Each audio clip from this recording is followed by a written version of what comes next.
is given like this. So application of like the horn antenna, FSS, metamaterial, coaxial structure, helix antenna, filter. So this is given for the this is application for the CST microwave study. And after that, we have total 7 solvers. So what is the solvers actually? Solvers is are the we use for the calculate the computer. It's solver we can use for the computational of the electromagnetic wave. So suppose that you have some model.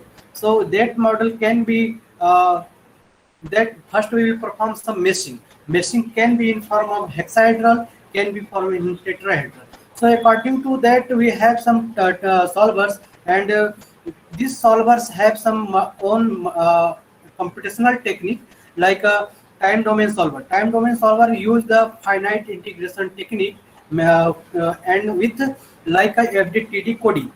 So this one is a time domain, and we use for the application of high frequency EMI/MC analysis. And this one is highly used in the high broadband applications. So why we use the broadband application, I will tell you later. And this one is a transmission line matrix TLM solver. So both of these solvers, time domain and TLM solvers, particularly these solvers we use for the like a cable simulation, EMI/MC simulation. This one is totally dedicated for the EMI/MC simulation and cable simulation. So why need you to use the TLM solver? Actually, when you need, we have some empty space, vacant space in 3D model. Then when you use the time domain solvers and frequency domain solvers, in that they will perform, this one will perform volume meshing. So volume meshing will take a lots of time. So we can use the TLM solver in the EMI/MC and cable simulation. We have some vacant space in your model, then that vacant space will take a big size. And that if you have some teeny structure, the teeny structure will be meshing with fine. That teeny structure will meshing will be some coarse.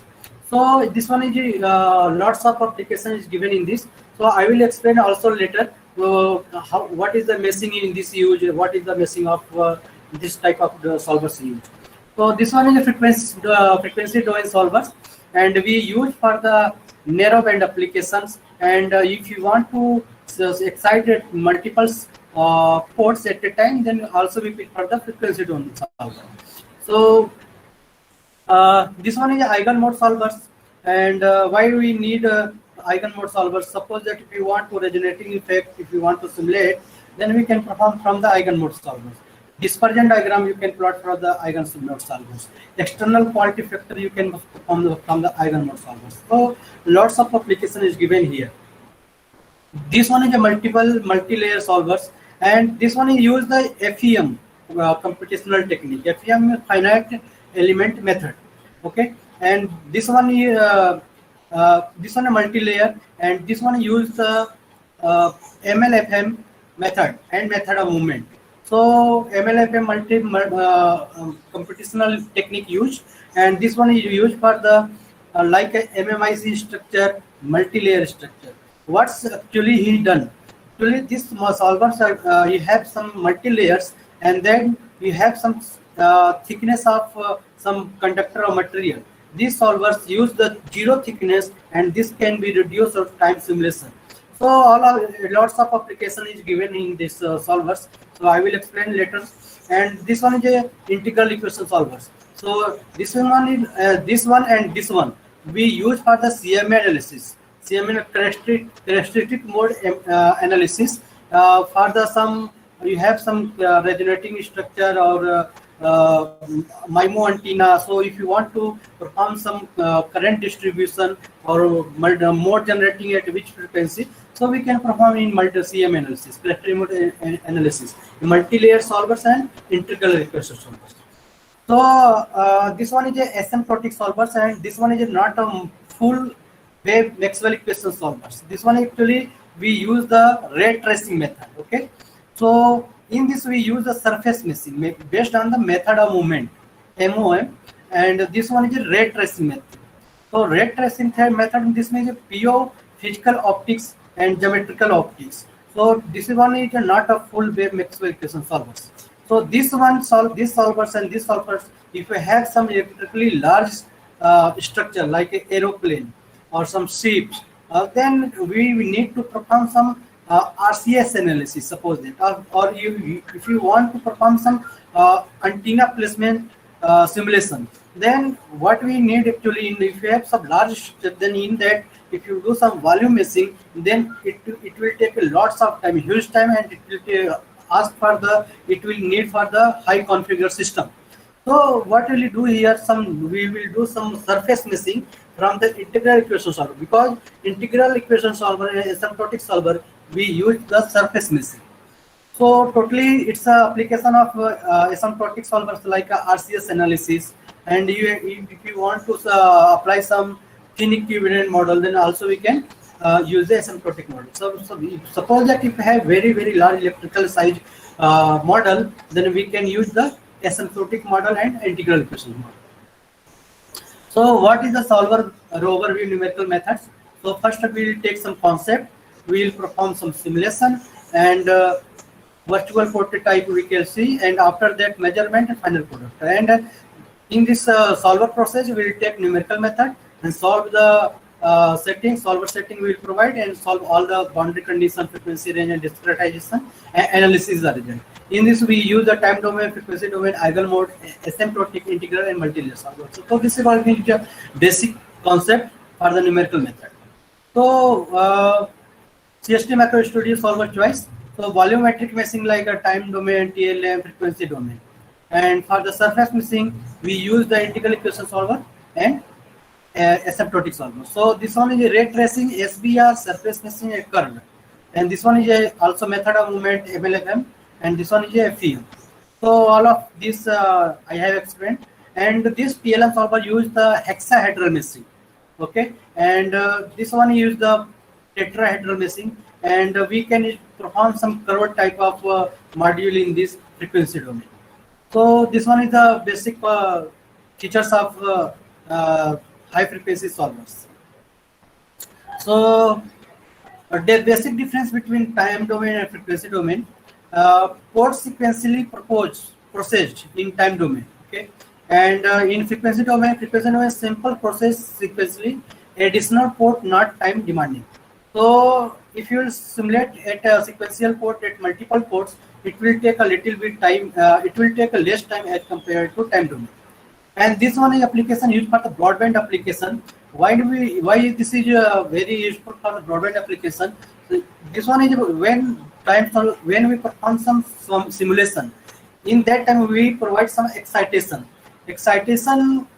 When we provide some from the waveguide port or some discrete port, in that port calculate the mode, number of mode, or which mode is exciting. Okay, so calculation of mode in time domain, calculate mode at single frequency, at middle frequency of the total bandwidth. So if suppose that you have some broadband application, so in that, if you suppose that if you have some broadband application and mode will not change because of the broadband. Okay, and but you have some narrow band, then mode will be at every integer frequency, mode can be a change. So so time domain, it's not affect the mode changes in a broadband application, but if you have some narrow band application, the mode calculation can be a degrade your simulation performance. So frequency domain always we prefer for the narrow band applications, and this one is for the very efficient for the high geometry complexity. Suppose that if you have some complex structure, so frequency domain actually we use the tetrahedral meshing. So tetrahedral meshing, generation of tetrahedral meshing is difficult as compared to hexahedral meshing. Hexahedral meshing use the TST model. CST have own patent, own computational technique, own PBA version, perfect boundary approximation. Due to that, if you have some high geometry complexity, that time domain solver can handle easily. But frequency domain, it take a little bit time. So in that, always perform some adaptive process. So it will, if you have some complex structure, in that that solver will take a little bit time to generate a mesh. So you have some more complex structure, so always prefer the time domain solvers. If you have some high quality factor structure like a web guide or DR, in that is that on is actually have some high quality factor, and it will take a long simulation time. But if you have some frequency domain, in that frequency domain can handle easily high quality factor structure. So this one is a great speed with until multiple core you have, then you can handle properly. In this we can boost up with the GPU. So this one is the basic difference between time domain and frequency domain, which huge use in the high frequency applications. So this one actually already I have explained. So this one is selecting for most appropriate solvers. So if you have some electrically very large structure like a seat, any vehicle, or some reflector antenna, so in that we need to use the integral equation solver or asymptotic solvers. If you have some tiny structure like this PCB or cable, so in that we need to use TLM solvers. Okay, and for the you have medium structure, medium electrically and broadband application, then we need to use the time domain solvers. And we have some small or resonance and the narrow band applications, then we need to use eigenmode solvers and frequency domain solvers.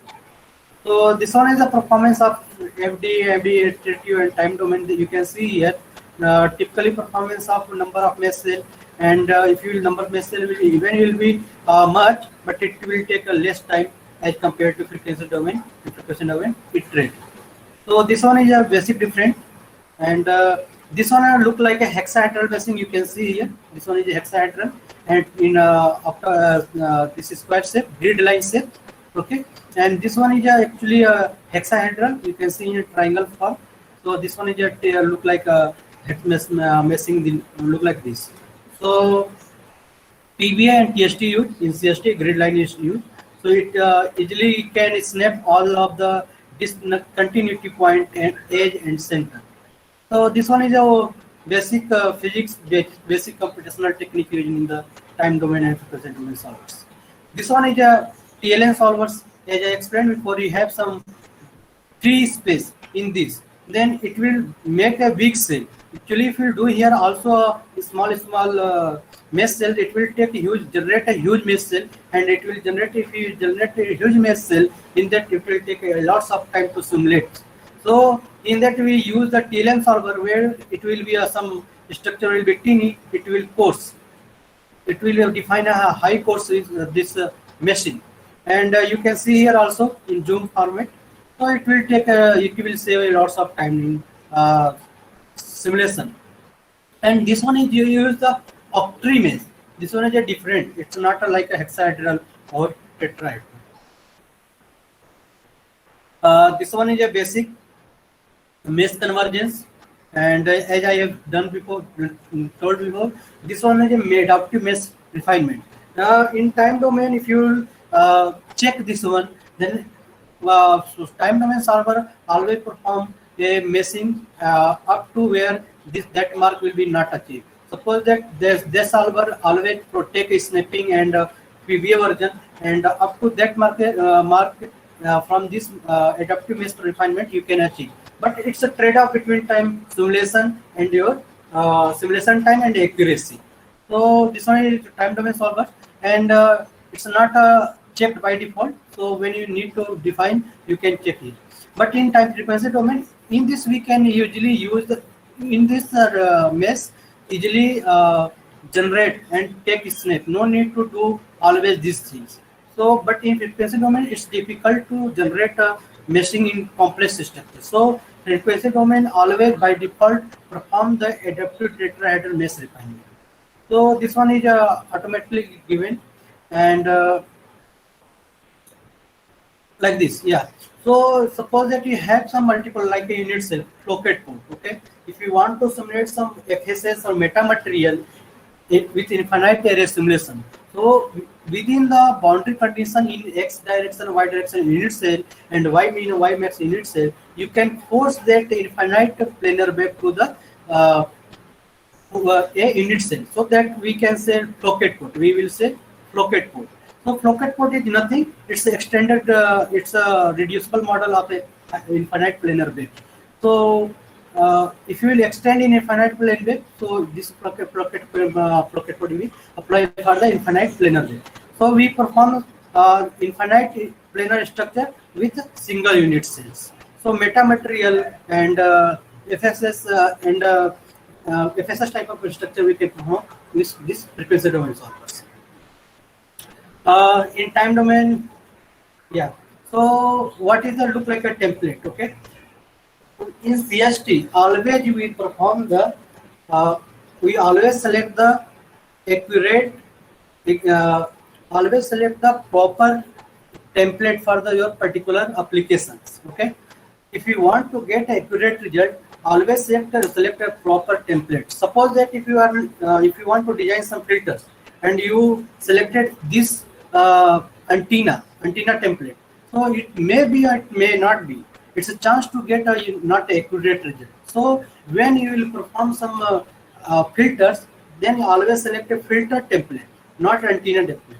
And if you want to select antenna, then this means always select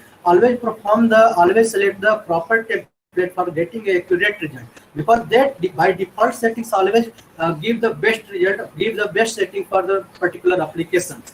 Suppose that you selected antenna, and here will give waveguide antenna, planar antenna, DR antenna, reflector antenna, all of that type of a template will show. I will show you in CST also directly.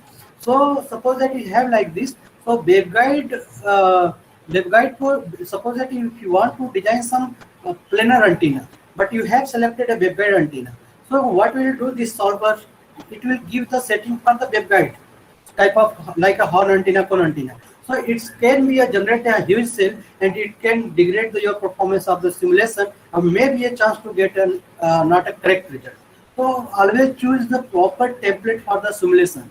So when you will perform some horn antenna, then always select the waveguide type of antenna like a horn, cone, yeah, etc. So this one, in this we can see here waveguide code. Time domain solver, it will suggest which solver do you want to use. So it will suggest time domain solver, integrated equation solver, or frequency domain solver. After that, you can perform all of the simulation. So this one is excitation signal. So how is time domain solver used? Actually, time domain solver use the excitation a Gaussian pulse. Gaussian pulse. If you will take some inverse Fourier transform, then it will look like a this. This one is actually a time domain. So Fourier transform of Gaussian pulse is given like this. So model always time domains excite with Gaussian pulse. You can excite with own signals, in that you can give some input according to you, and you can import that signal, and you can excite. In that, otherwise, in that by default given in many different type of signals. So this one is your output signal. So what is the application? What is the use of this? When we perform some simulation, so we always check this input and output port, because it should not be in truncate form. You can see here some glitches. Okay. So if you are, suppose that you have some antenna, you are designing some antenna or filter or this type of microstrip line, transmission line. So if you suppose that, then your this input should be in steady state, must be in steady state. If you want to accurate result, it should not be like in this truncate form. Okay. So why it will be occur, I will explain when I will perform a simulation. So suppose that if you will provide, I will show you there one accuracy level can define in time domain solver. When you increase the -40, it's given -40 by default, and if you increase -40 to -50, 60, then it can be resolve this type of problem. So this one you can see here, it's a truncate form. It should not be in truncate form. It should be like in this form. So after every simulation, it should be like a in steady state. So this one is, as I have told you before, the solver termination accuracy always given in like this, -40. Okay, -40. This means field energy always should be discharged at -40 level, 40 dB. Suppose that if you are even your result is not accurate and if this criteria will achieve -40 dB, then software will stop the simulation. Solver will stop the simulation and you will get this type of output signal or input signal in a glitched form or truncate form. So it should be when your simulation will occur at -40 dB, energy, total energy, field energy will be discharged, and you will get your simulation will be terminated, and maybe you will not get an accurate result, or maybe you can get an accurate result. It will define from, you can tell from here. If this one and this one output and input will be in steady state, then you can define. So this one is in this we can see here it's a mesh type hexagon accuracy is -40. It's the but I am telling you, explain you everything that in by default -40 actually work in 99% application it's accurate, but in sometimes in particular application it's not give accurate result. Okay, so we need to perform some, we can increase -40 to -50 or not check. So we can see here some glitches is here. So when you will do some node check, then it will be sort out, or you can increase the accuracy -40 to -50, -60. So it's a truncate form, as I have explained before. In this you can see here, when you are getting some truncate form, you are getting result like this. Okay, so you can see here you are getting a result like this, and when it's sort out this truncate form with increasing this accuracy level, then you are getting result like this. It's smooth and proper, but here also you can see in truncate form you are getting some result. So this one you can connect with, you can compare with result with this time signals and output signals, output your parameters. So this one is your frequency range. We excite with some frequency range F1, FL, FU. This one is actually Gaussian pulse, and inverse Fourier transform is given like this.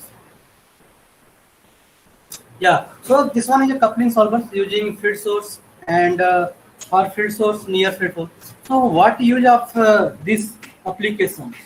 So unidirectional and bidirectional. Okay, so unidirectional and bidirectional. In system modeling assembly, in CST we provide the system assembling modeling. In that, suppose that you have some, you want to perform some antenna placement, like you want to perform some antenna placement on your aircraft or on sea. So in that, what will we do here? There, if suppose that if you use the time domain solver or frequency domain solver, in that what will this solver do? This solver do first meshing in the form of volume meshing. Like this, a time domain you will do in hexahedral form, frequency domain will do in tetrahedral form. But in that, if you have, suppose that you have some conductive material and no need to your volume meshing.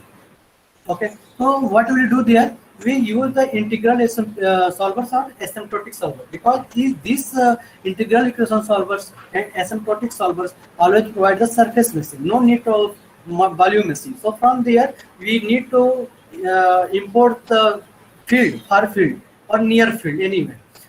You need to import this time far field, time domain simulated in time domain or in frequency domain, and meshing that platform in integral equation solvers or asymptotic solver. It will reduce your simulation time and you will get accurate result also. So it's a save your lots of time. Suppose that if you want to perform some antenna placement and you with time domain or frequency domain standalone, so it will take suppose that it's taking a 3 days, 4 days, 5 days, 1 day, whatever. But if you will perform with this set, within the 2 hours, 3 hours, that simulation you can perform accurately. So this one is unidirectional far field source you can use or near field source. But when you use the bidirectional, always use the near field source. So near field, far field, all of this. So it's given like this. So let's suppose some example is given hybrid solvers. This one is a platform. You have some antenna here, and you are performing some simulation. You suppose that you have some automotive, and you can see here some field is given here. So all of this performance you can do in the placement. So scatter near field region of the antenna you can perform. So all of this type of application with this setup, with this combination, you can perform antenna placement, like a reflector antenna or antenna placement on any aeroplane or fighter plane. Even you can do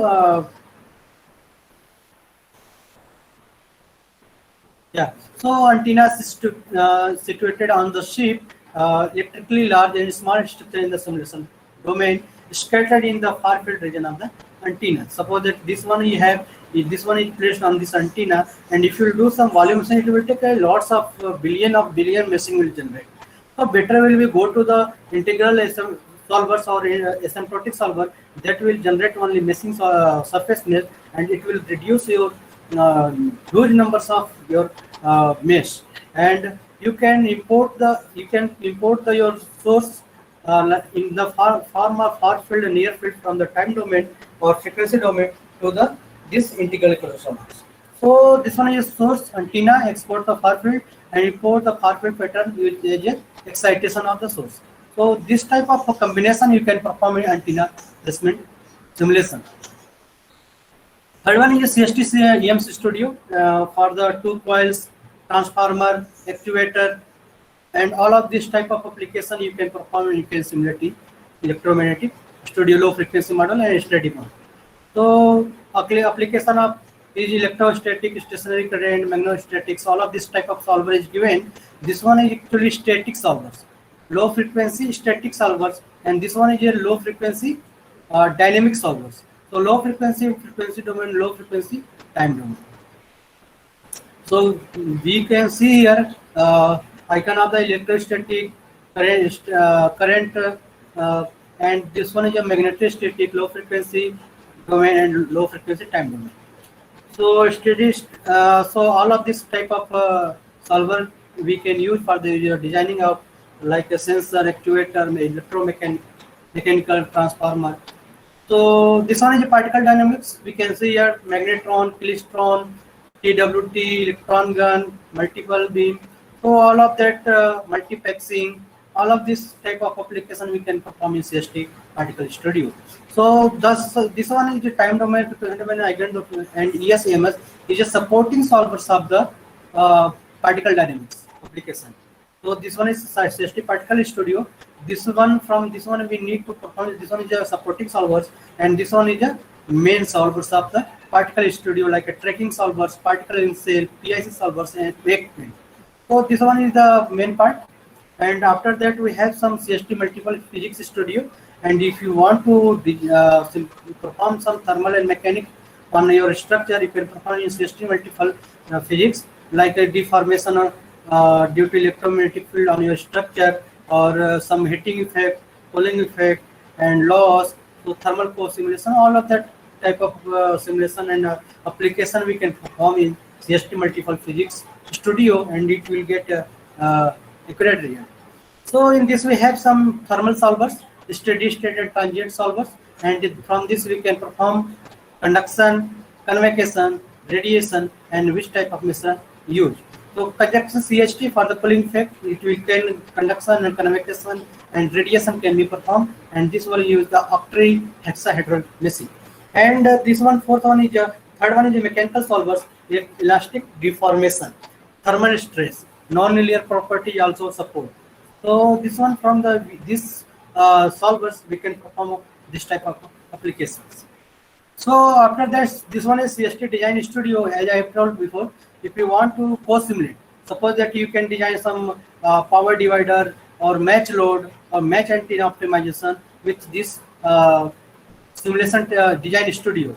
So in this we can, in this no need to do any meshing, just import your model and perform the simulation. It will take a little bit less time as compared to 3D model. So we can perform and optimize in CST model and post simulation, all of that. This one is support the active and passive both components. So schematic type of model and all of that model is supported by the CST Design Studio.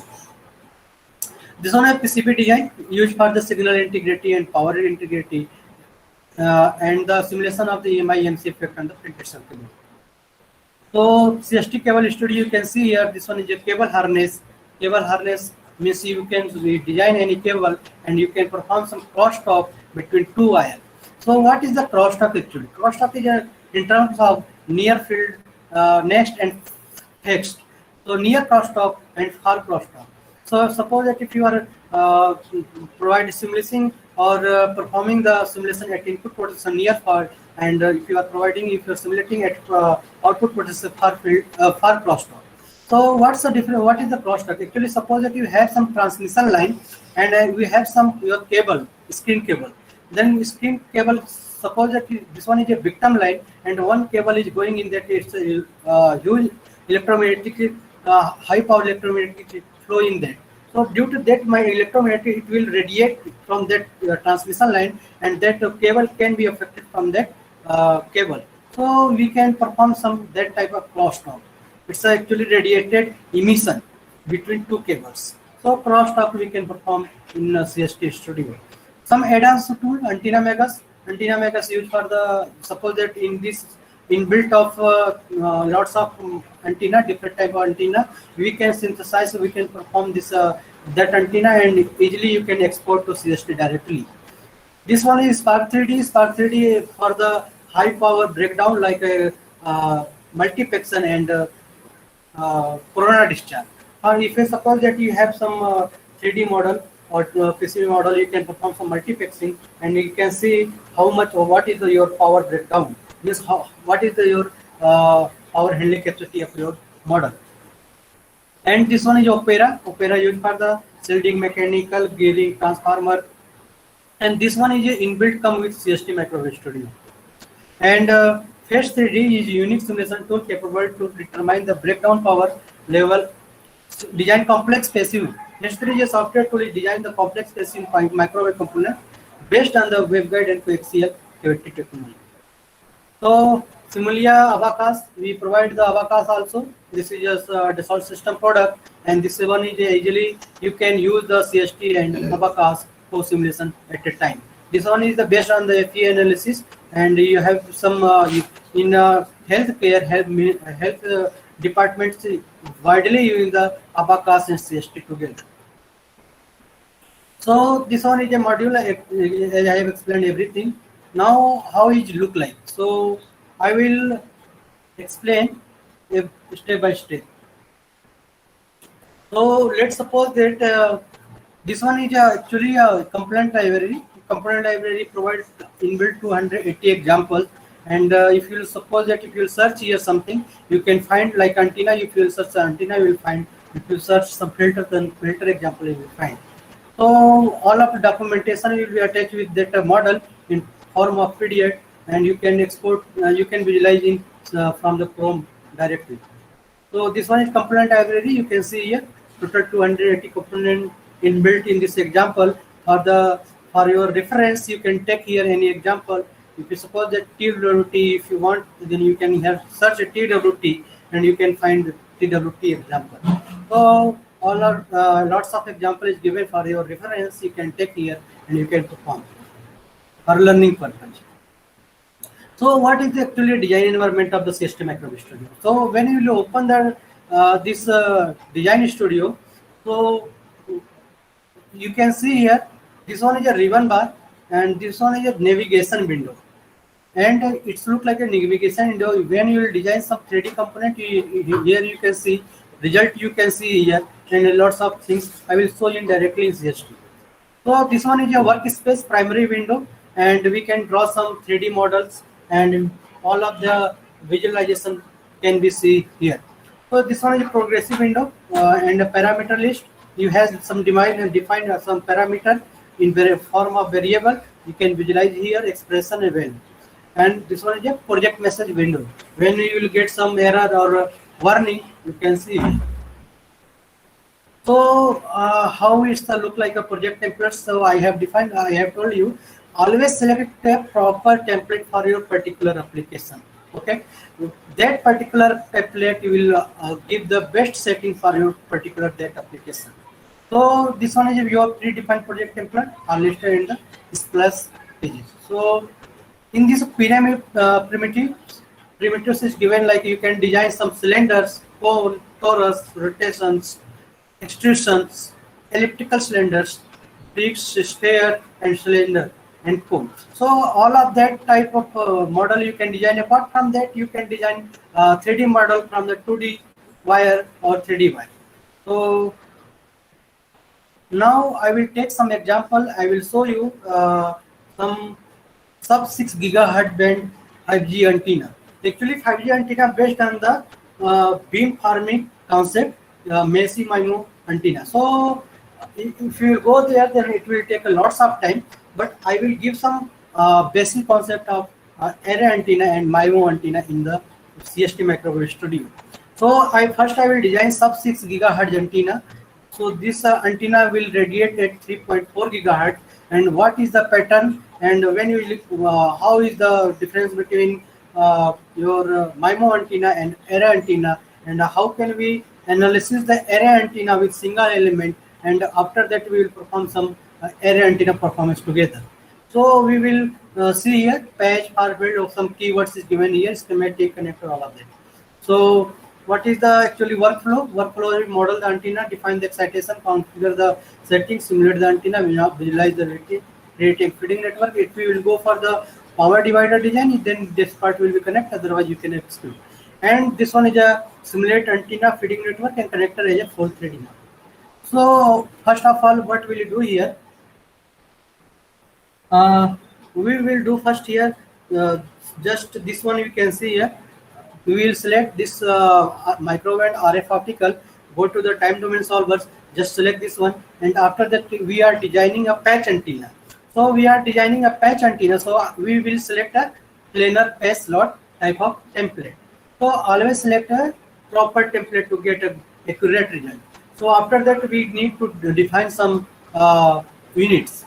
So after that you can provide some frequency range, and you can give some model name. So this type of in this model CST,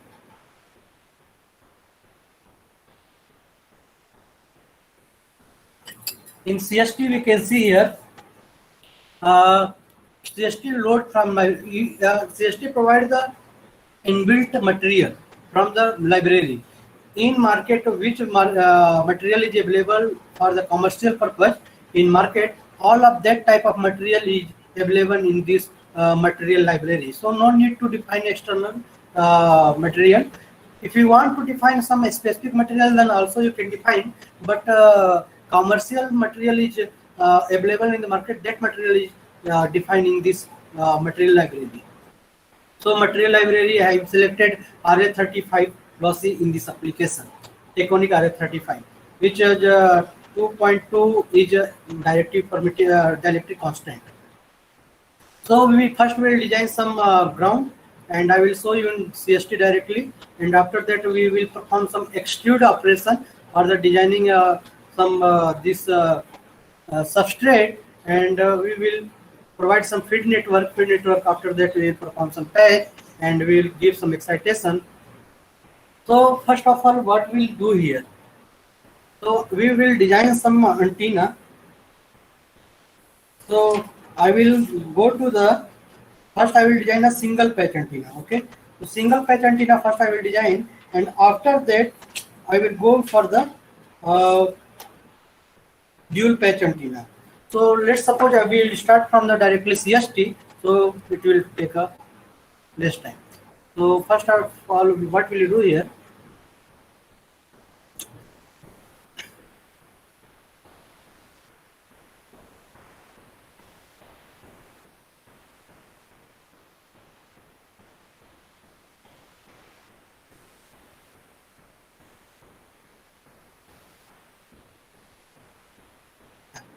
So we can see here, it's a template look like this, and you can see here component library.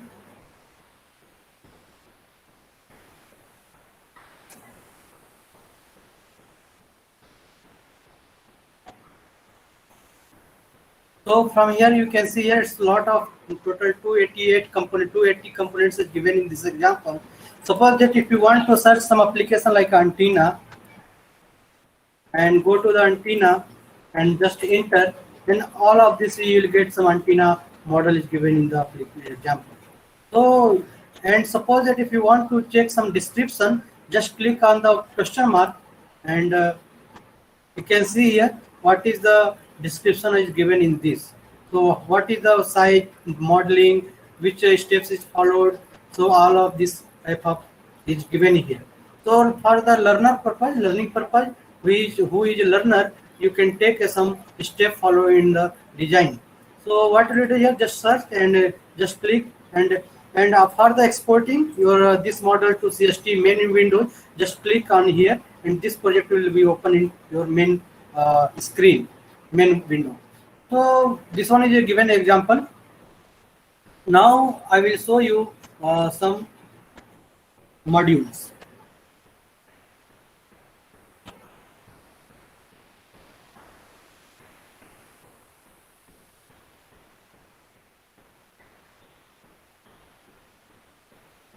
Yeah, this one you can see here, microwave and RF optical for the high frequency, and in this you can see here antenna circuit and component like a power divider, coupler, waveguide, all of this application type of is given here.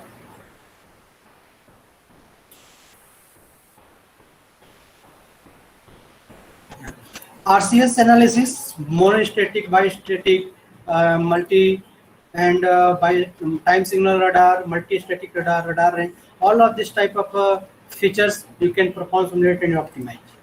And this one is a biomedical exposures.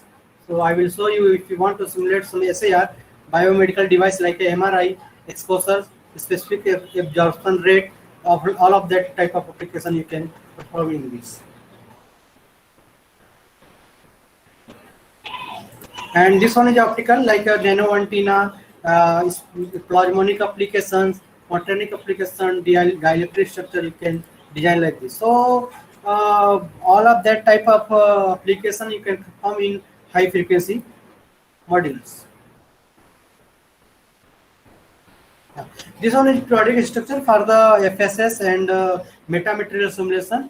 So we can perform in periodic structures. Now you can see here this one is ADA. As I have told you before, signal integrity, power integrity. Actually, this one is latest hot topic in modern day commercial preparation automation technology. So signal integrity, we can provide some data rate, bit error rate, jitter, all of that type of result you can simulate and perform and optimize in the signal integrity, power integrity. And some design rule check, some regulation is given like this. You can perform with given some setup of rule. You can perform some design rule check. Your design your PCB is violating your some regulation or not. You can perform some design rule check. So all of that you can see here. EMI/MC for the radiated emission, REC, conducted susceptibility, radiated susceptibility, all of components, shielding effect, all of that type of application you can design, simulate, and optimize. And this one is for the accelerator, and like Klystron, magnetron, cavities. So you can define here. So after that we will go. You can see here TWT, magnetron, Klystron. So this one is the basic features of your CST, and if you go for the depth, you need to know everything about the physics of the how particle dynamics work, how its frequency interact with electrons, and what is the effect, how it's bunching, how it's amplifying, how it's oscillating. So you need to know everything about the physics, and you can perform the simulation. So you can see here electromechanical device like actuator, magnet design, sensor, MC shielding, and power electronics you can perform in this. And after that, you can see here antenna. So we will design one patch antenna, and we will analyze the single antenna, and after that we will analyze the array antenna and MIMO antenna. So let's suppose we will design some patch antenna. So just I have selected this time domain, and after that you can define some units, and after that you can define the frequency range. You can define here also, otherwise in between your project designing you can define there also. So just check 3.8 I am taking, and for the E field, H field, and far field you can calculate here 3 point at middle frequency of the total band. Otherwise, you can define the multiple frequency also. For the defining multiple frequency, you can just semicolon and you can give some multiple inputs. So after that, what will you do here? Just go to the next, and after that, we need to go finish.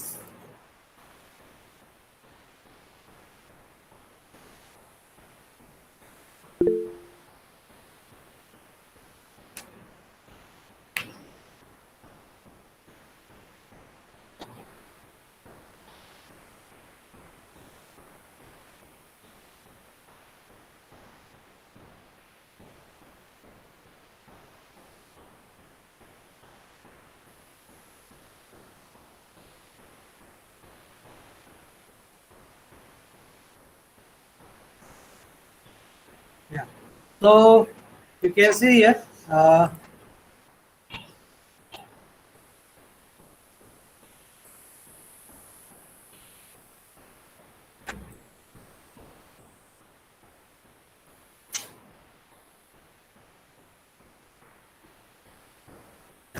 So you can see here this type of a workspace is given here: main window, main screen. This one is a navigation tree. This one is your parameter list. This one is your message, and this one is your progress. So this one is a ribbon. Now you can see here it's a time domain solvers here, and this one is a modeling. If you want some background or the primitives like bricks, spherical, cone, torus, cylinder, and rotation and extrude. So all of this type of primitive is defined here, and you can design a CAD file, CAD model, and you can perform some simulation. So here, after that, we will get some discrete port and plane web and waveguide port. So actually, what the difference between waveguide port and discrete port? Discrete port always define a TEM mode. Okay, it always excites with TEM mode. It will not excite with TE mode or TM mode. But if you are structure it complex, like some in arbitrary shape, like a cylinder or some arbitrary shape, in that you can't define a waveguide port. So there we need to define a discrete port. You will get an accurate result, but you can't.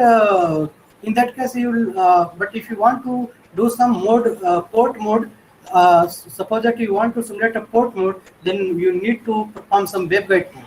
So this one is a lumped element. So if you are designing some reconfigurable type of a structure, then you can define some terms of RLC, diode, space circuit, or touchstone model. So you can define here. This one is the basics, and after that, if you have some, you can define some field monitor like a far field, H field, E field. All of that we can perform here. In starting, I have defined already monitors, but also you can define here E field, H field, far field, surface, electric energy density, SAR. So all of that you can define here from the field monitor. And I will show you what is the function of this. And post processing. Post processing. Suppose that if you want to simulate the gain ECC of my antenna, array factor of array, and lots of application is given in result template. You can utilize this result template. So it's a lot of things within. If you want to learn many things, if you have any query, then you can ask later. But in this, we can show particular. I will show the result template useful for the antenna domain. So this one is suppose that I will design one patch antenna now. So I will take one example of patch antenna. First, I will design a single patch antenna. Okay, and after that, I will discuss about the dual patch antenna, and in that feeding network like a sequential port or simultaneous excitation or sequential excitation. So first, I will define some ground. So for the defining ground, you can just click on arbitrary anywhere, or directly you can press escape key directly. So just suppose that I have designed, and now I will give name ground. And so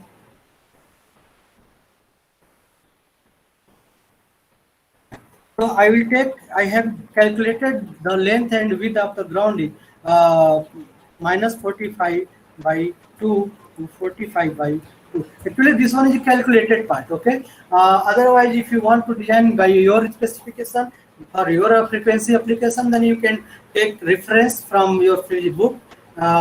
It's a many server book is given for the antenna simulation, and you can take and you can design your length, width, and your thickness all of the antenna, and you can you can define the numerical value here. So this one actually I have taken calculated. So 0 to 60, and I will thickness I will take 0.0182. So we can take a PSC, otherwise we can take copper also. For the loading of copper, just go to the load from library. Here we can see here, load from material library. So after that you can search here copper. So you can see here it's the copper is given here, copper annealed and copper pure. So we will select copper annealed and attributes is given here. Okay, like a conductivity, thermal conduction, permittivity, which type of lossy metal. So all of the attributes is given here, and description is given here. So just go to the load.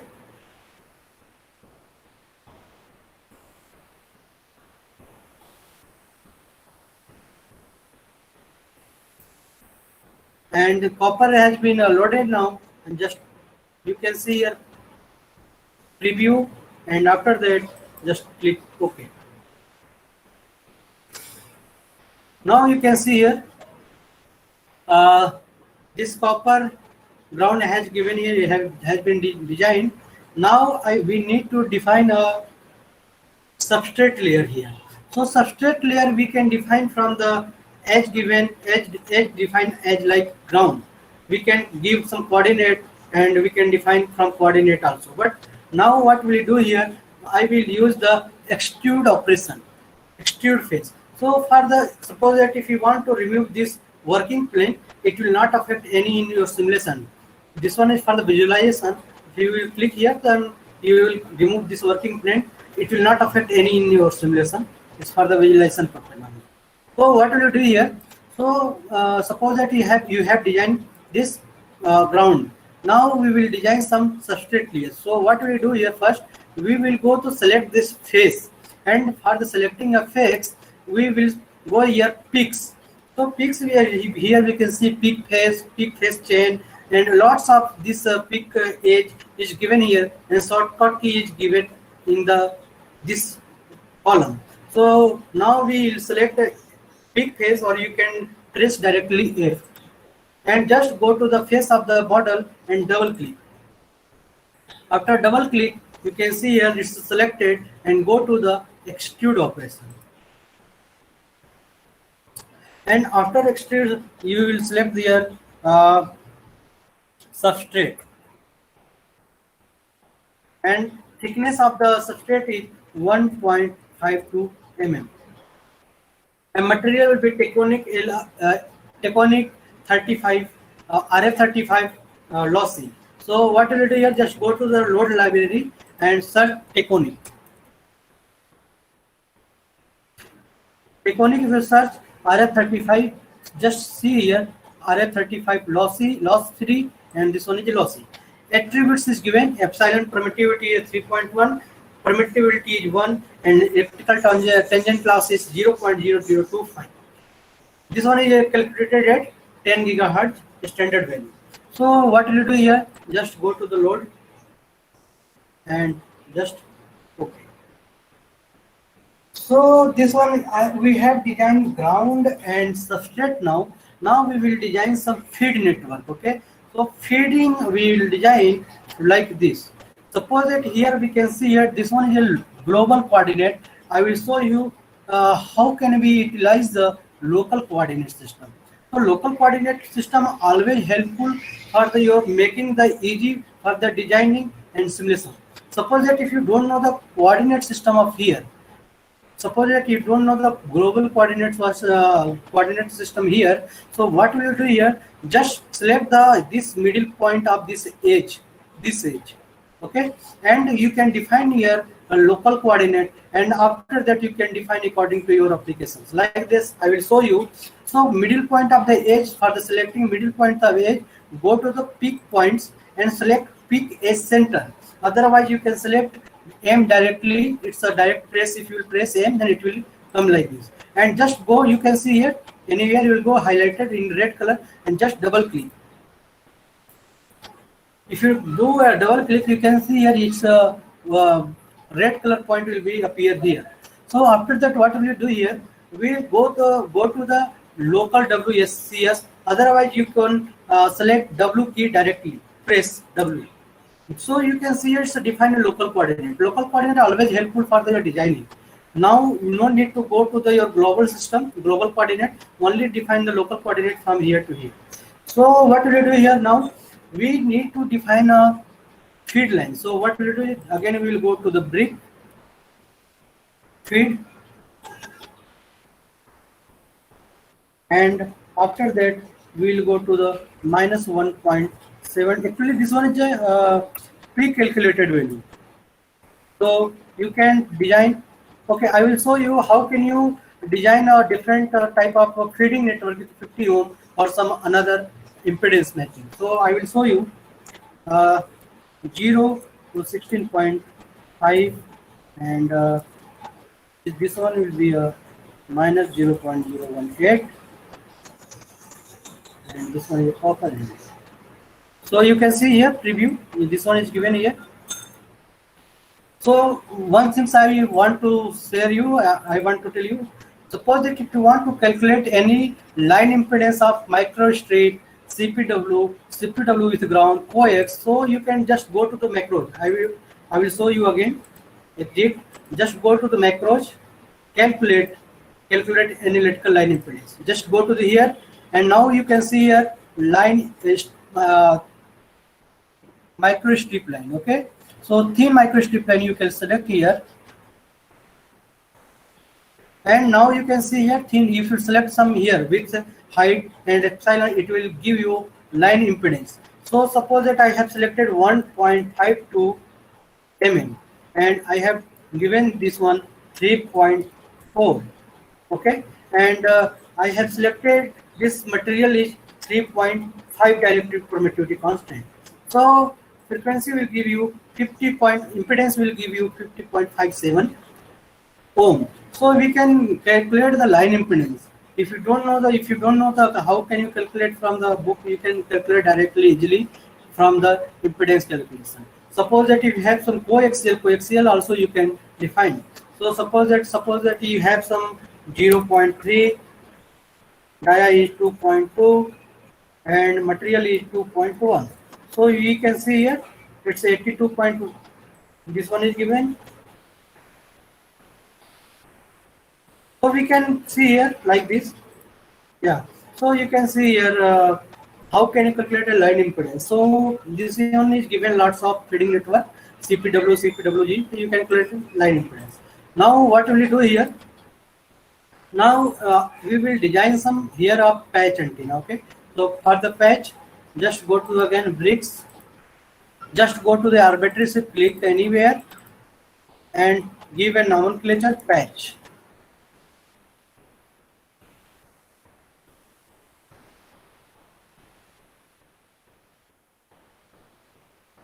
And actually this one I have calculated value, so minus 14.9 to minus 1.7, and after that 3.8 to plus 1.7. Okay, and this one actually I have taken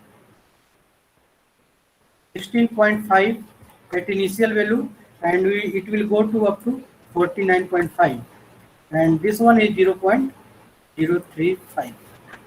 So now we can see here it's a patch has been defined here, and just go to the OK.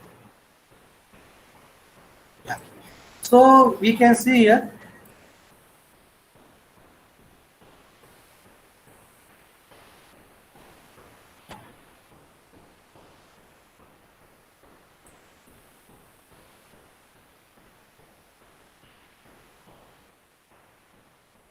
.018.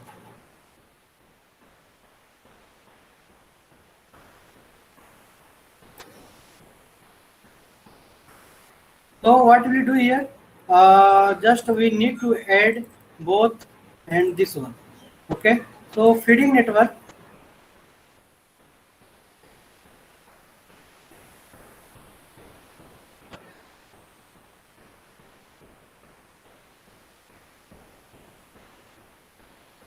So what we will do here next, we will do some Boolean operation. So for the Boolean operation, we will go to the just select this one, and go to the Boolean, add anything you can operation you can operate out, but in this case we will add.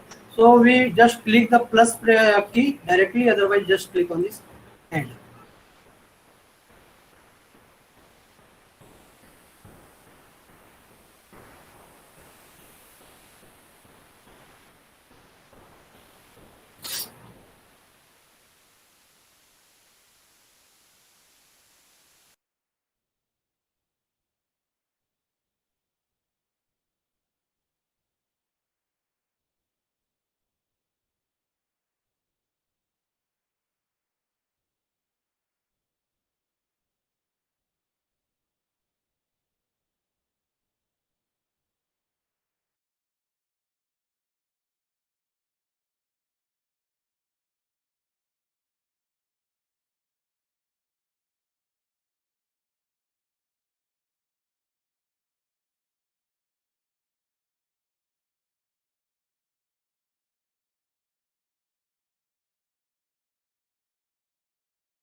It seems there is some technical issue at the orator side. Please wait.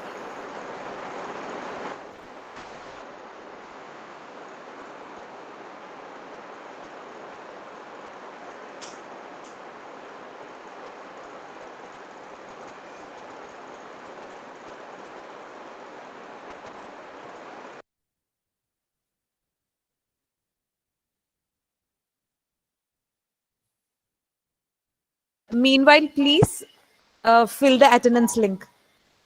It's been posted in the chat.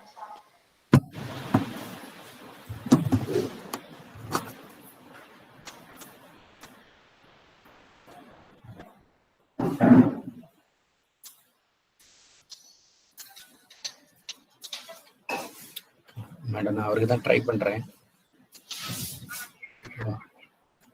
S S S நான் trying madam, நான் trying.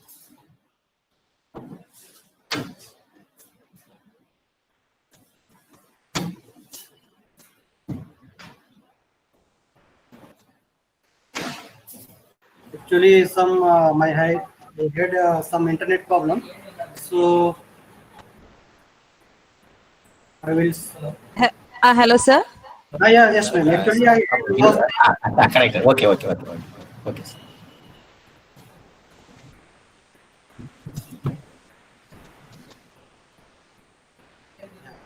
So now we will provide a feed. Okay. So for the providing a feed, we can use the waveguide port, discrete port, or planar wave. So where will use the planar wave, where will use the discrete port, where will use the waveguide port? Actually, now in normal we feeding by a waveguide port or discrete port. But if you want to provide some TEM mode type of feeding, you can't provide from the discrete port. Discrete port always provide the TEM mode, exactly with the TEM mode. But waveguide port support all that type of mode like a TEM, quasi TEM, or full TEM. So TEM or TM, the quasi TEM supported by the waveguide port. Discrete port always support the TEM mode, and plane wave always used for the RCS analysis, conductor susceptibility, and radiated susceptibility. So in this case, I will show you example for the waveguide port. How can we define the waveguide port in a microstrip line? So suppose that what we will do first here, just select phase. For selecting a phase, we will go to the peaks, or we can just click on the directly F. So just click on here, and after that we just double click on this. And after this, what will you do here? Just go to the macros. Actually, I want to show something. So just what will you do here? When you will go to the waveguide code, okay? So here we can see here we need to define some x mean, x max, y z mean, z mean. What is this? Actually, this one is the distance. This one is the spacing between extension coefficient or the fringing effect. Actually, CST or any solver, when we define some code, this means it distance will some coefficient will take up to where fringing effect will be take in the place, take in the picture. So just what will be happen? We need to calculate some up to where distance. Better will be we need to use macros. So for the macros, just go to the solvers and ports, and after that we need to calculate port extension coefficient. And after that you will see here all of this material property, thickness, width automatically will import from the selection, and after that we will click calculate, and after that we will click on the construct port from the picked face. Just click on this, and after that we will do close. Okay, so this one is the basic excitation of the any micro patch antenna or any antenna. So actually this antenna is patch antenna is used for the sub 6 band at 3.4 gigahertz. Now what we will do here for the simulation, we will go to the setup solvers. So directly you can start here. Okay, no need to do anything. But for the explaining, I will show you what is the parameter and which parameter will affect your results. So suppose that in time domain always the hexahedral meshing. You can see here hexahedral TLM, but this TLM used for the EMI/MC analysis and TN structure. Now, as I have before explained, this one accuracy minus by default minus 40. It will work in automatically. It will work in all of the application, but particular in sub application, it need to improve this accuracy. So when we need to improve this accuracy, I will show you in the after the simulation. So after that we can see here which type of source is given. Port 1, if you suppose that you have defined multiple ports, then you can see here the multiple port will be appear here. I will show you in next case. So what we will do here, just mode 1, mode 2, we will calculate for the all mode, and this one is adaptive mesh refinement. Adaptive will course automatically we after clicking this one, but when up to this this meshing criteria will be get. So but when you will do some adaptive mesh refinement, it will take a huge time to adopt the mesh. So it's actually from this you can improve some accuracy, but by default in your simulation accuracy will be accurate, but sometimes we need to perform. If you have some complex structure, in that you need to do some adopt the mesh refinement. So we can use, and this one is sensitivity analysis, and as I have told before, this one is a waveguide code, mode calculation frequency. So we can see here mode calculation frequency. If you will design with the time domain solver, it will calculate at middle frequency of the f mean, f max, and according to that solver will solve with the your EM simulation for the whole band. But if you will go for the frequency domain, this mode calculation frequency will be find out for the every single frequency.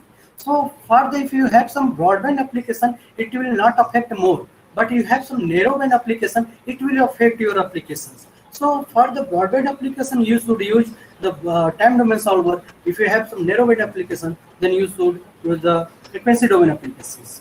So this one is the waveguide port mode, and after that, just go to the start. Okay. Before actually I have explained everything. Yeah. So this one is the if you want to see which parameters have you defined, just go to the field monitor and 3.4, 3.4, 5.5, 3.4. So all of this you can see here.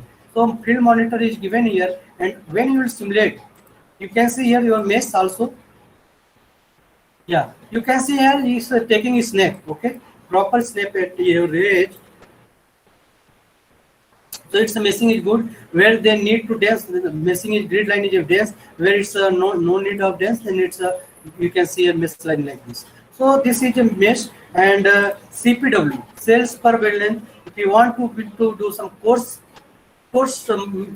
dense your meshing, then you need to improve the cells per wavelength. Otherwise, you can do also local meshing.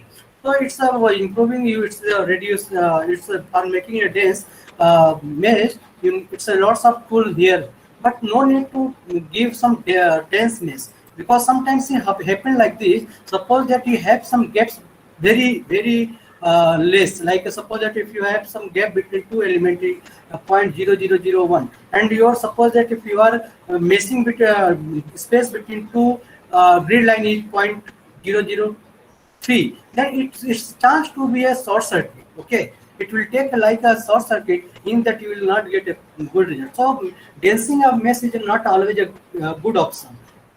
Take always a by default setting, no need to change. When you will need, you will not get accurate result. You will feel that you will get from the port signals and you are not getting a proper snapping or you are not getting a proper meshing. Then in that case, you need to do some local meshing or you need to increase the CPW. So this one after this, when you will start a simulation, actually it will take a little bit time. So I will show you directly a result. Actually, I have simulated this same structure. So I will show you directly.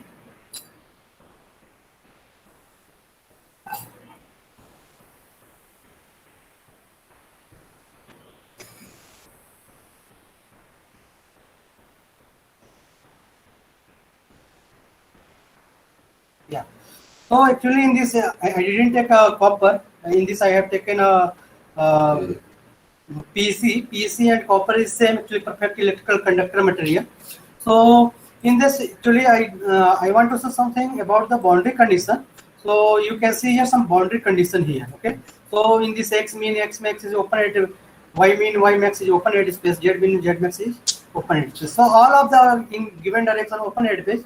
Some but due to the ground, if you will do some Y mean and Y max in Z mean and Z mean in open at space, some beneath some radiation will be occur in backside also. So if you will do some 80 here, so beneath the electric field beneath will be occur there, and you will get some only in positive Z direction. So I will show you example directly. So better will be and you can define frequency also here. No need to it's not a mandatory to define frequency range defining of template. So after that, what will you do here? Just go to the after the simulation. We will analyze the S parameter first. Okay. Before going to S parameter, just check here. This is the port signal. Okay.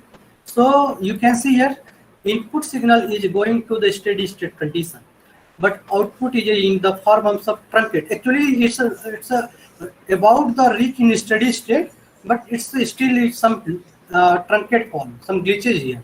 So in that case, if you are getting like this, then just improve the -40 to -50.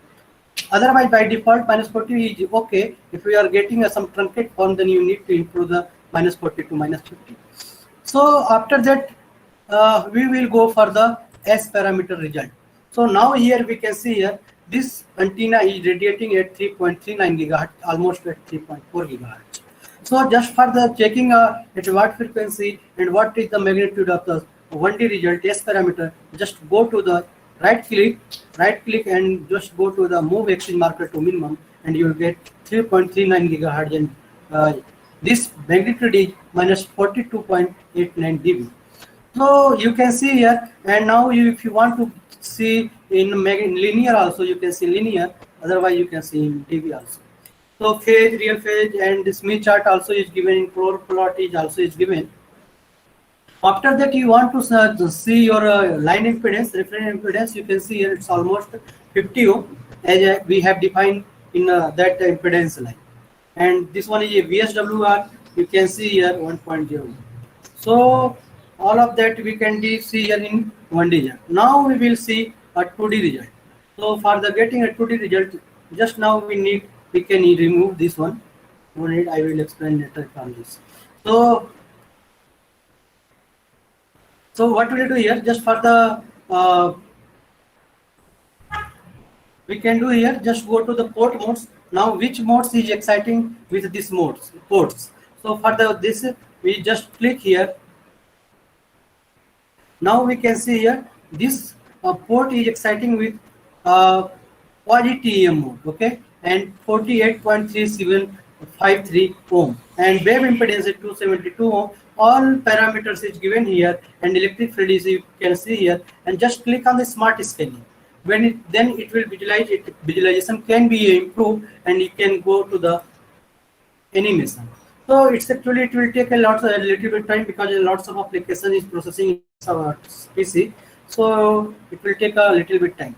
So I will show you electric field. You can see.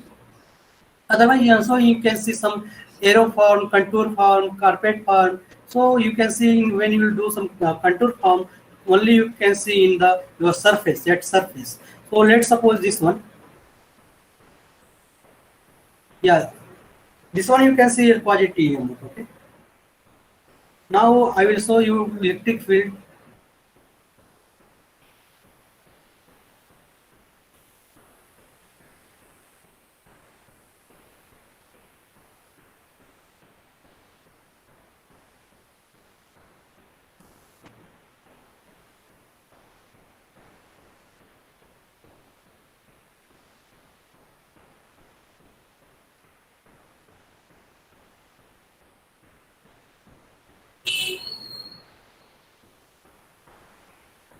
Yeah.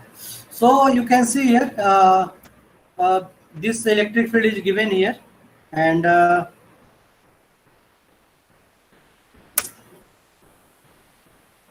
it will take a little bit time to adjust on the cell in middle.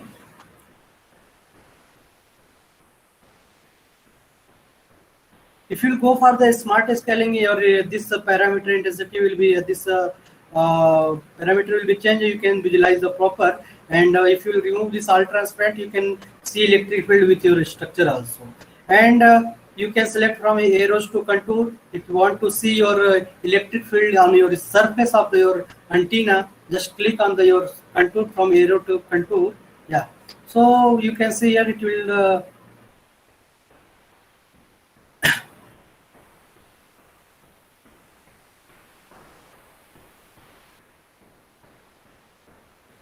So now here you can see here.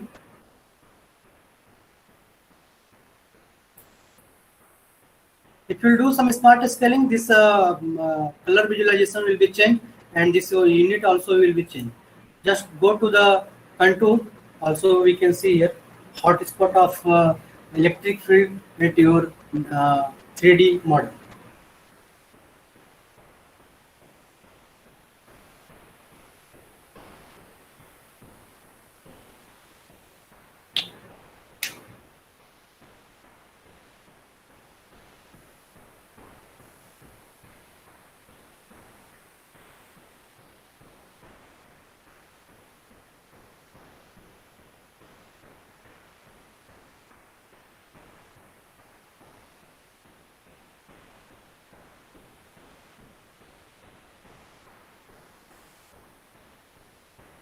Yeah.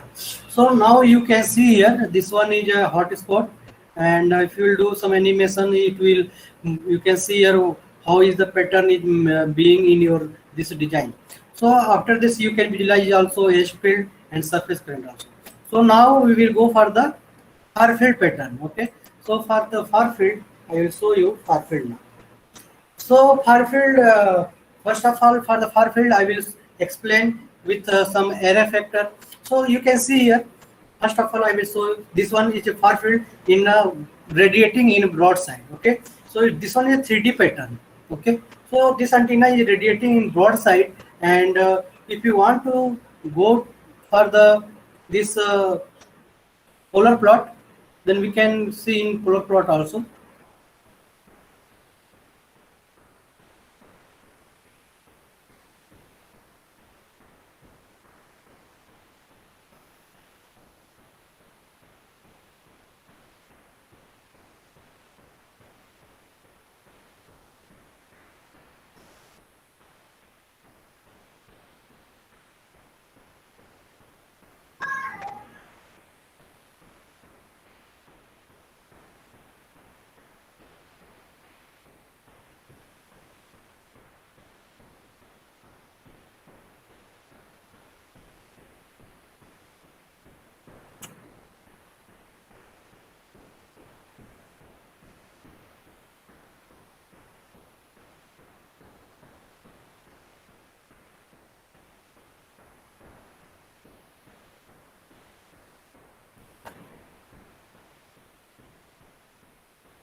Now, what we'll do here, a little bit hanging because of lots of.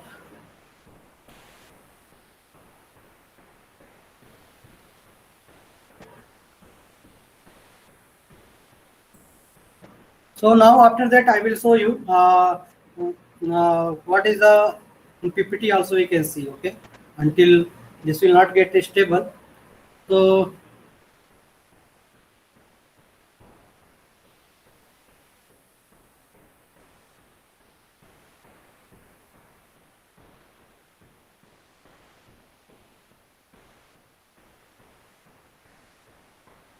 now we can see here in this case also.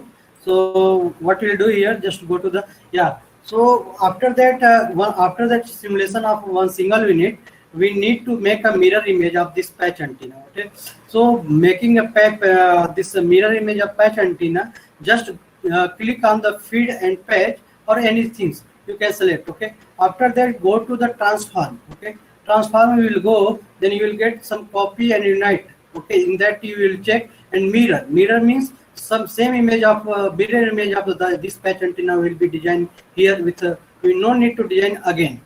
Okay, so what you do here, just go to the transform, copy and mirror, and you just give a plain normal. So when you give a plain normal, this antenna will be designed like this. Okay, and after that, just as I have told before, just go to the feeding line and design a same patch antenna with feeding excitation with waveguide port. And after that, you will look like this. Okay. And suppose that if after that, if this one is S parameter symmetry, suppose that you have two elements at a time. So for the two element at a time, S1 to S21, actually you will get same. So if you check on this, you can say your simulation time, and if you say your simulation time, so you will get a S11, S11 and S22 same, and S1 to S21 is same. And after that, we can see here some waveguide port modes. So quasi TM already I have explained, and after that port signals and this S1 parameter, and go to the, yeah. Now actually this antenna is excited with sequential. Okay, just need to check once a time again. Yeah. So now again first we will return to our single element. So what we'll do here, just go to the properties. Suppose that this one antenna is radiating in broadside and placing in E plane. This one antenna is working for the E plane, and you can see here realized gain is 6.72. You can see here antenna far field parameters is given here. Okay, pattern parameter, directivity, gain, and IEEE, realized gain, E field. So all of any parameter you can select. In this case, I have selected 6.72 realized gain. Now this antenna is working for the E plane. Now suppose that if you want to work this antenna, if you want to see this far field pattern in H plane, just go to the property and change the phi from 90 to 50.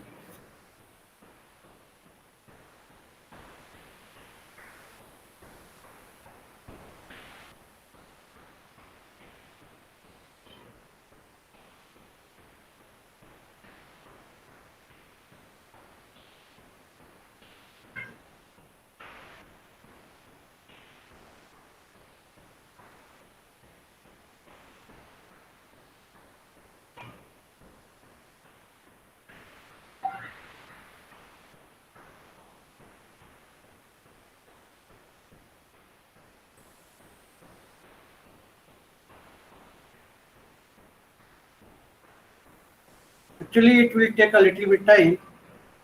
So better will be come to again. Actually, we have some limited time, so we can utilize this time in this.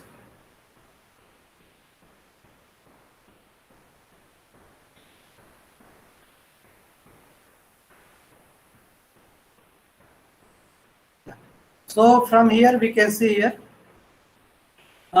After the getting S excitation S parameter, you can see here powers also actually in terms of loss in dielectric, loss in metals, power absorbed at output, power accepted for output, radiated power, power stimulated. So all of that power is you can stimulate and you can simulate and you can see you can get result like this and you can analyze. So after that, for the electric field port 1, actually we have defined for the port 2 ports. So just go to the animation. You can see here when you are selecting port 1 like this, and for the port 2, you will get again same mirror image of this here. So what we'll do here,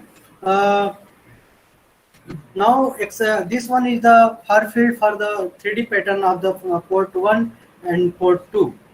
So if you will check on this show structure, okay, so when you will do show structure, then pattern will be appear with this copper and this antenna. And after that, when you will excite with combined result, combined result will give some excitation. Combined result will give excite. Suppose that if you are excited with sequentially, actually when you will perform some radio array antenna, suppose that you have some two excitation port, you can excite with two methods. One is sequentially. Sequentially means one antenna will be excited with some one antenna will be excited, the second antenna will be matched with 50 ohm. So this means this one will work as a MIMO antenna. Actually, what's the difference between MIMO antenna and array antenna? MIMO antenna excited at one element at a time, and array antenna excite all element at a time. So simultaneously, if you excite with, then it will work as a array antenna. If you will excite with sequentially, then it will work as a MIMO antenna. So MIMO antenna have own parameter like a ECC, DG, ECC envelope correlation coefficient, diversity gain, mean effective gain, torque, all of that parameters also you can simulate from the post processing. No need to go to MATLAB. So in CST also by default from the post processing you can calculate and you can simulate the ECC, diversity gain and mean effective gain. So in array antenna, now we will discuss about the array antenna or array performance of this antenna. So we have excited sequentially until we not the combined the result, we will not get the result of the array antenna performance. So what will you do here? Just go to the this combined result. Okay, so combined result from the post processing ribbon to apply the superposition principle linear system. Okay, so what will you do here? Just go to the combined result frequency and excite with the automatically leveling. So what will you do here? Port 1 we will excite at the amplitude 1 and port 2 1 and the average power is 0.5 watt and this one is 0.5 watt and phase shift is 180. Okay, so all of this you can see here. Power average is given 0.5 watt. So actually 180, why are giving 180? Actually we want to this far field pattern in constructive manner, not a destructive manner. If you will do 180, because one element in in respect of one patch antenna, other patch antenna in mirror image. So it's phase shift by 180. So one will do phase shift by 180, then we will get a combined result in constructive manner. After that combining the result, you will get S11, S21 like this. So just go to the here, S11 here you can see, and our S11 is given here like this. So this one is the S parameter, and after that we can see here combined E field result. So now you can see here it's the combined E field result, and you can animate and you can visualize the electric field pattern. Now you can see here.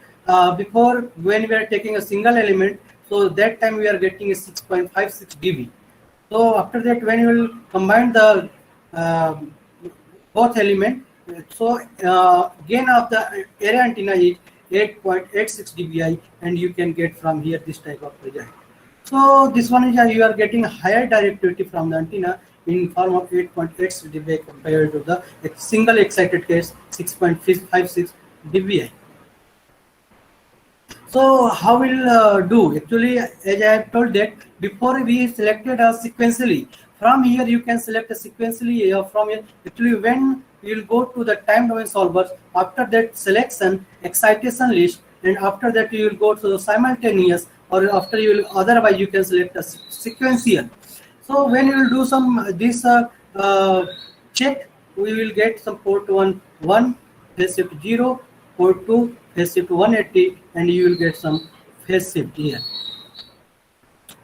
So when you will do some simultaneous, then no need to combine result.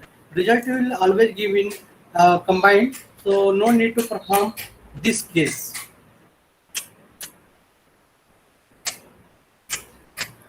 This no need to perform. When you will define excitation with the simultaneous, then no need to go to this case. So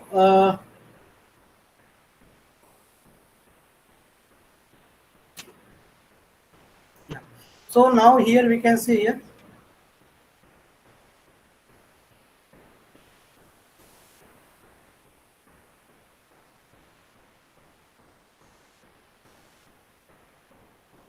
This one is actually in E plane, okay?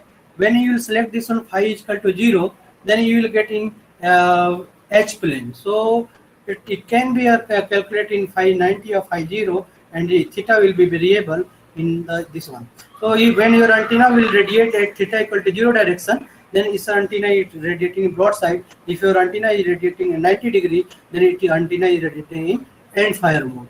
So this one antenna two type of radiation, broadside and end fire, and E plane and H plane. So this one is for the E plane. If you will go for the H plane, then just select the 0.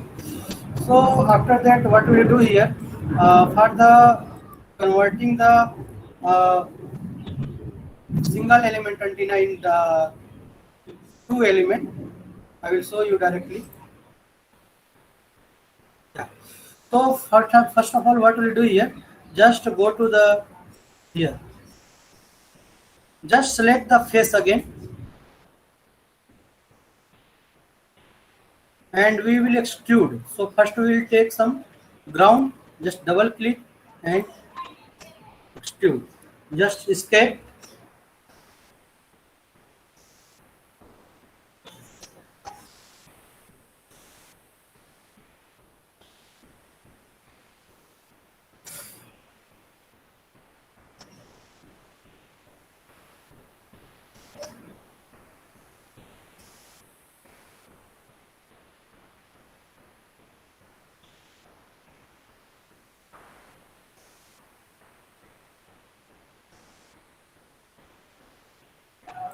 Just you can give any name.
Now we need to convert this single element in dual patch antenna. So just go to the select again face of the ground and go to the modeling, extrude, and give some nomenclature ground 1 and give the thickness is 45. Okay, because the antenna height and width, length and width was 45, so I have taken a 45. Okay, so antenna ground is PEC material, so just select PEC and so now you can see here is extend in plus X direction. Now again, what will you do here? Just go to select the substrate and again extrude, name give sub 1 and Height again will take 45 and material will be TL by conical of 35. So what will you do here? Just right now, again we will do some Boolean operation we can perform. Just ground one, ground will add.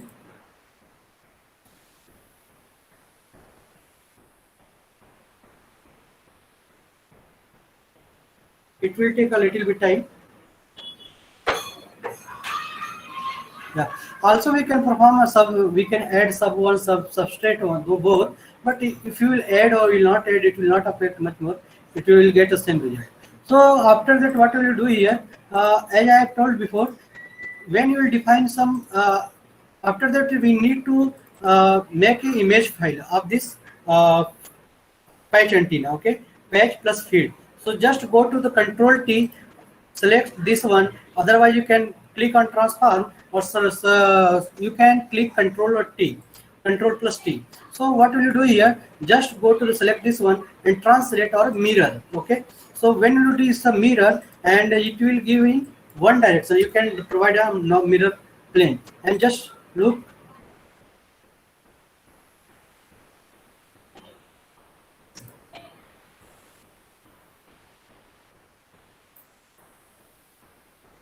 Actually, in which okay. What will you do here? First, after that, we will define some center point of this coordinate. So we need to select the this middle edge of the center. This means total length, middle point of the total length will be origin should be here. So what will you do here? Just go to the again peak case, pick a point M, and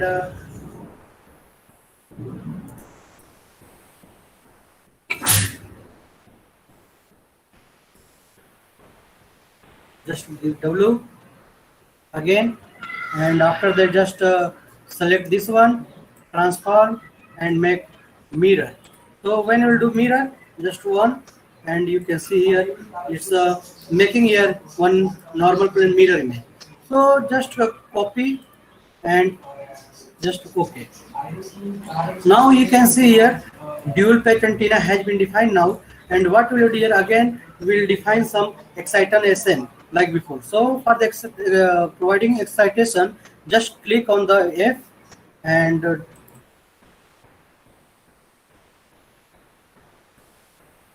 go to the again macros, solvers, ports, calculate port excitation coefficient, calculate and product.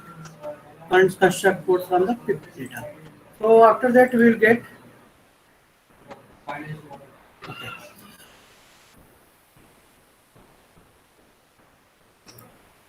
So two port has been defined now.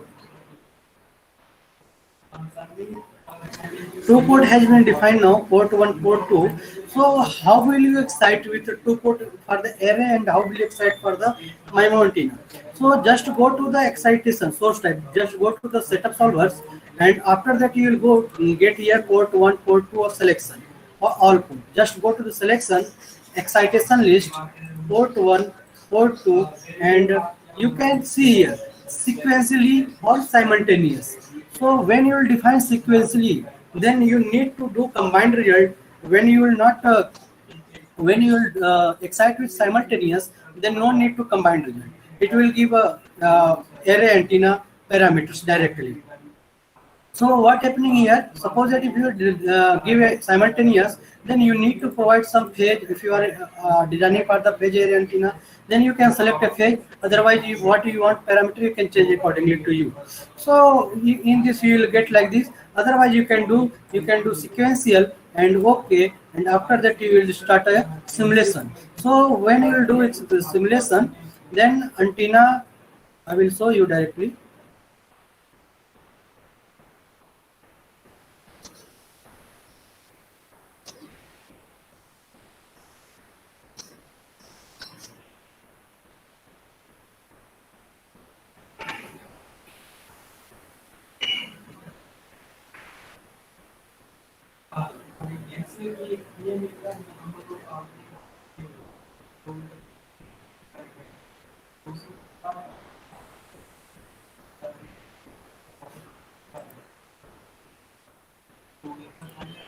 Yeah. So now you can see here S11, S22, and when you will perform some combined result. So I will show you directly combined result. Suppose that you have, if you want some, you will go here for post processing, and after that just combine the result, and after that you can see here frequency time. If you have defined your field monitor in frequency domain or time domain, you can just select this frequency, and if you have defined in time domain, then just select this time domain times here. So what we will do here, just go to selection, and you can see here all monitors has been defined here, and after that just combine the result. So what we will do here, for the giving a 0.5 watt average power, just give it the amplitude 1 unit, and also you will here 1 unit. You can see here directly showing a 0.5, and we can see here we can give 180-degree phase shift.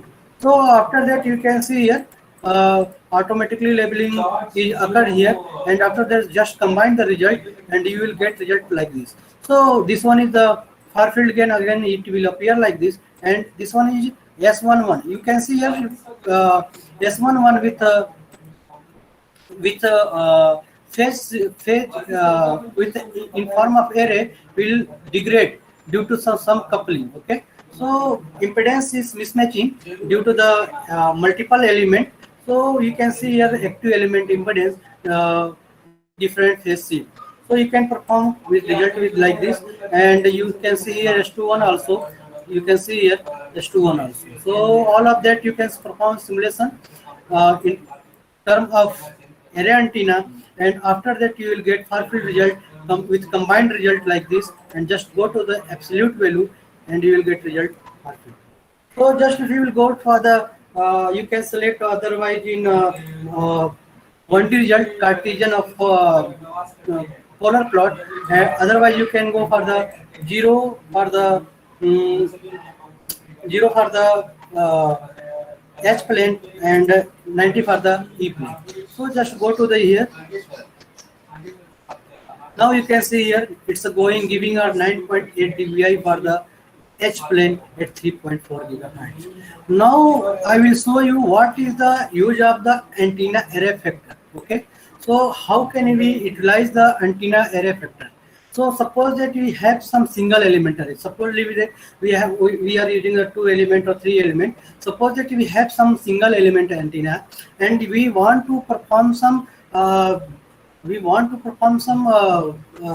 array factor. We know that array factor is nothing. Array factor, if we want calculate the electric field of the array, we need to multiply of the array factor with electric field of the single element. When you will multiply of array factor with single element, you will get a total electric field. So from that concept we will get from here, what will you do here, just suppose that we have some single element. In that, what will you do here, just go to the element in X, Y, Z anywhere. Okay, so suppose that we can select in any form, linear array or planar array, or we can't define in this form of circular, but we can define some user defined. You have some .tsv file you can import from user defined in arbitrary set. So what will you do here, just go to the element linear array, and if you do some, suppose that you have some 4 element in X direction, and you have you will give some spacing 90, and you suppose that if you can provide some phase shift also, okay, in X direction. But in this case I am not giving any phase shift, and just click the update, and after that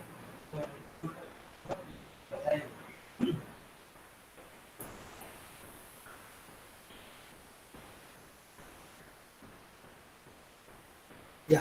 So now you can see here that patch antenna, dual patch antenna, we are using a 4 element in X direction. You are getting a 13.6 dBi, and angular width is being a narrow, and SLL is minus 10.8 dBi. So we can see here like this. We can, but in this case, when you use the array factor, in this you will not get impedance of the your active element. So for the getting only the antenna array pattern, you can use the array antenna factor.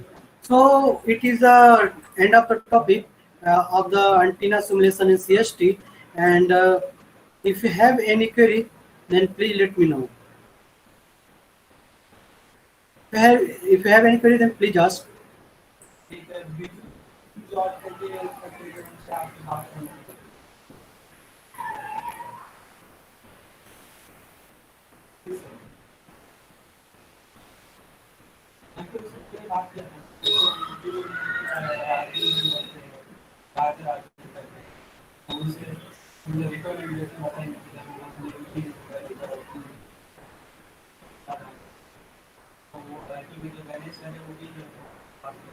If you don't have any query, then Sir, there are queries. We'll share the yeah. screen now, sir.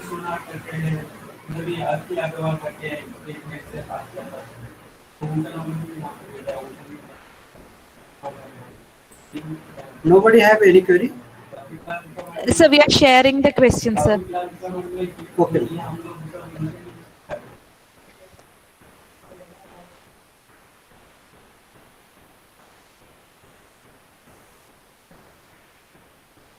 CST1 Mr. Sri Kumar has been asked question.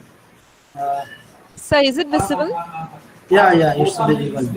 Okay, sir.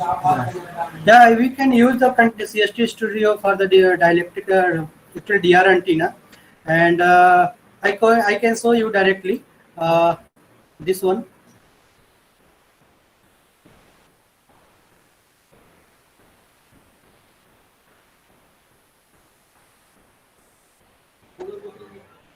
Just go to the new recent project. Actually, any type of antenna we can design. Okay, it's not a big deal. We can design conformal antenna, DR antenna, patch antenna, horn antenna. So any type of your complexity, it's you can design. Just go to the antenna, and after that you can see a dielectric resonator. So if you are using a dielectric resonator antenna, just select this one, and here you can see here time domain or frequency domain. So frequency domain always is the FEM method, finite element method, and time domain use the finite integration technique like coding like a FDTD. So two is solver is given, and you can perform the simulation and SM like a simple step. So first question was the no, is there no personal license for use? Dielectric resonator antenna you can perform with the same design. No need to any no need to pay any cost for the DR antenna.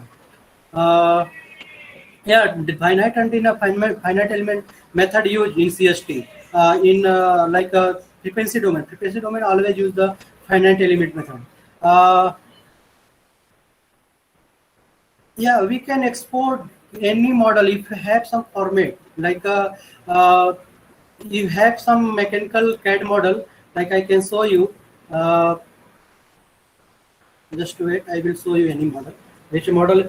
You have some like IGS CAD model, SolidWorks model, or any type of format. I will show you which type of format it can be imported.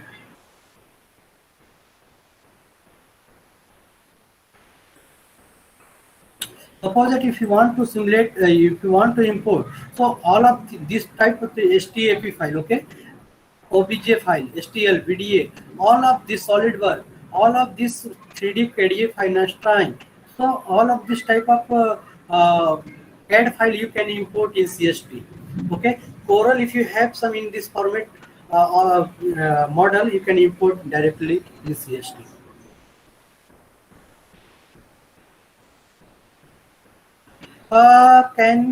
It's we can't say we'll get almost a good same result. Actually, frequency domain of the HFSS and because HFSS always work in FEM computational technique, and CST always use the FEM technique. So if you are using a narrowband application, you can go for the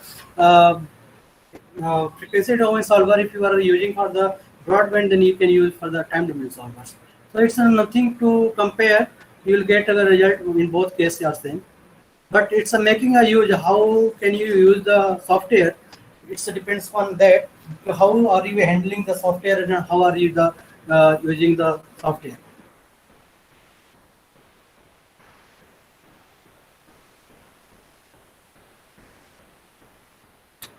CST to 3D printer. It's I think it's not possible. You can export, okay, IGS file or any another file, and you can import that file in CATIA or another, then you can use in 3D printer. Suppose that if you want to export, sorry, if you want to export STL, IGS, STL, all of this model can be export, okay. And as you know that this type of file you can import in CATIA, SolidWorks, all of that, then you can import and you can use in 3D printer. So directly you can't print from the CST to your 3D printer.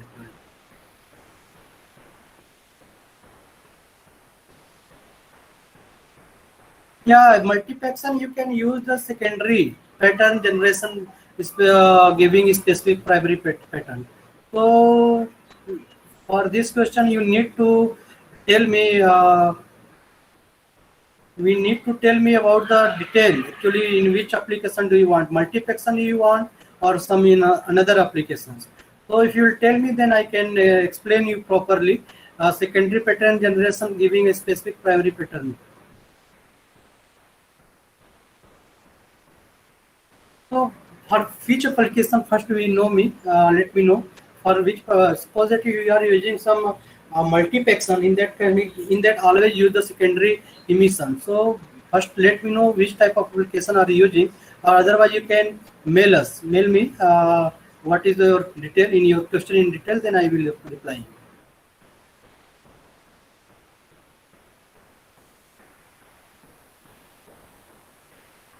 Any specific query?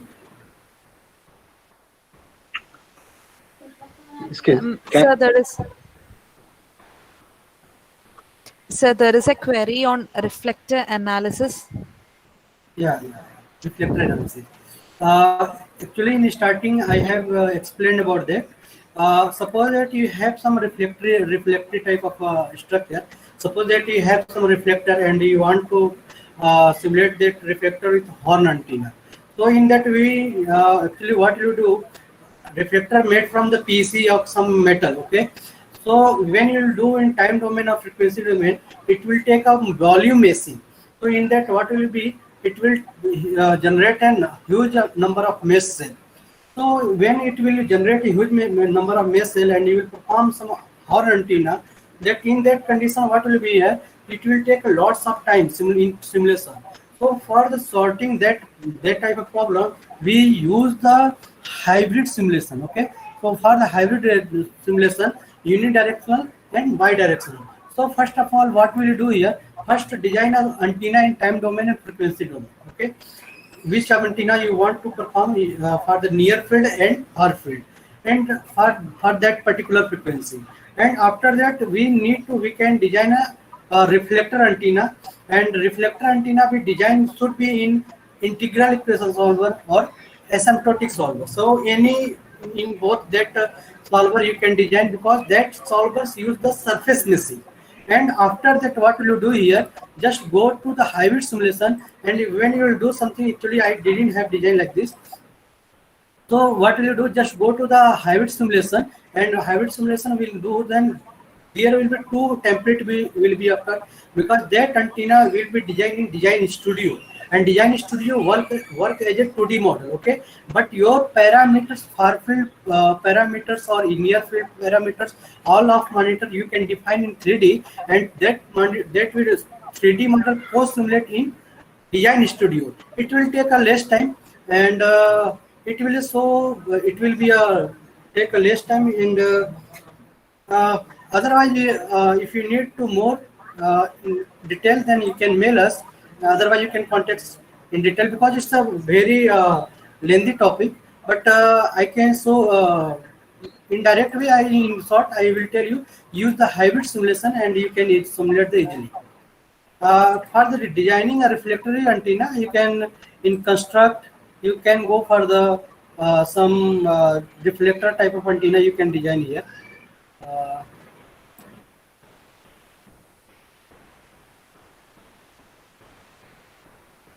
Okay, you can find here you can design a reflector directly in this template construct. You will search here in anyone you can find some uh, reflector you can design easily. So yeah, this one reflector disc. We will go for the part, and if you do, then you can design some reflector easily in this case. So for the case, you will need to reflector need should be defined in integral equation solver, and antenna should be defined in your uh, uh, frequency domain or time domain. Yeah, can we use the patch antenna for the? Yeah, we can use the millimeter wave for millimeter wave. But what happening in there? Actually, for the if you use some DR antenna or horn antenna, actually DR antenna non horn antenna is a non-planar antenna.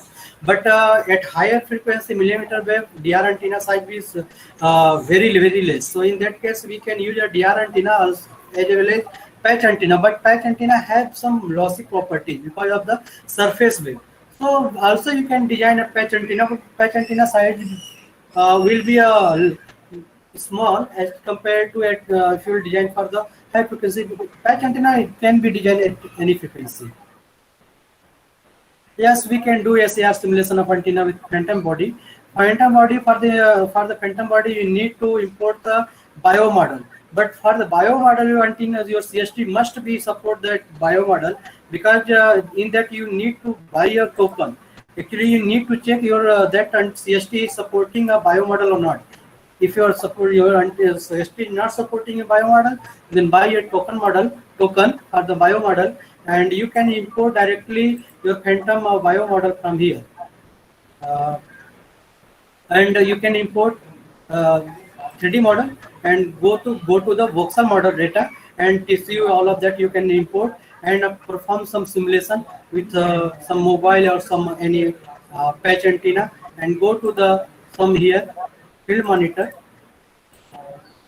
and define some far field, and after that you can define here power loss intensity in SAR, and go to the post processing, and you can perform here.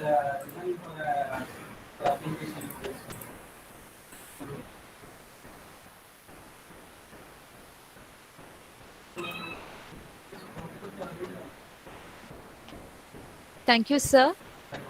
Okay, ma'am. Thank you. Thank you, sir, Thank you, Mr. Chandragopal sir. Thank you for your help. Thank you, sir. Thank you so much. Thank So you all. with this, we are winding up today's STTP. The next session is scheduled at 10 a.m. tomorrow. Thank you for joining us today. The feedback of the first day is available in the chat box. Thank you. Okay, ma'am. Thank you so much.